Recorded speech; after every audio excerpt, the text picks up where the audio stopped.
Finalisation du conflit. On reste dans l'actualité avec Marie Bonisseau et Xavier Mauduit. On va évoquer le non australien au référendum qui a eu lieu ce week-end. Un référendum qui était censé accorder plus de droits aux aborigènes. Et puis la découverte à la fois merveilleuse et tout à fait perturbante politiquement par des biologistes marins californiens.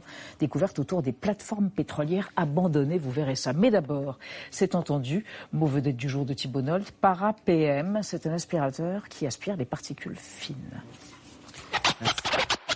Une machine d'un nouveau type, le Para-PM.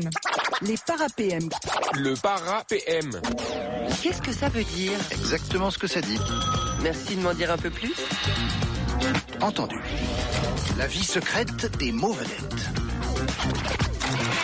Para-PM, nom propre issu du latin paro, contrée, et de l'acronyme anglais PM, matière particulière en français, désigne un appareil unique en son genre capable de copieusement réduire la pollution aux particules fines en extérieur. Testé avec succès dans la cour d'une école parisienne, l'engin sera déployé à Saint-Denis pour les JO 2024.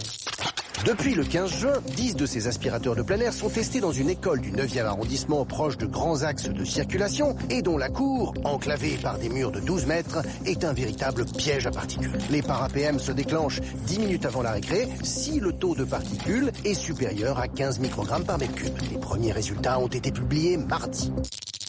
Para-PM agit comme un chiffon à poussière en capturant les microparticules ambiantes grâce à l'électricité statique. L'air y est purifié à 95% des PM10, PM2,5 et PM1. 6 capteurs montrent que la pollution de l'école est inférieure de 30 à 40% à celle de la rue, respectant ainsi les normes de l'OMS. La directrice l'affirme, les petits n'utilisent plus leur ventoline.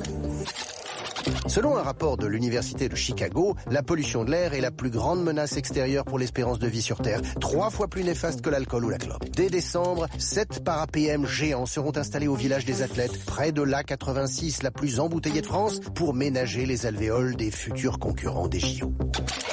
Les concepteurs du Para-PM en ont eu l'idée en constatant que le grand ballon captif qu'ils ont installé à Paris devenait plus vite cracra que les immeubles. Leurs études ont conclu que les particules fines suivent le champ électrostatique passant par le câble et s'entassent à la surface du ballon. Chiffon, ballon, poumon, un chouette jeu pour la récré.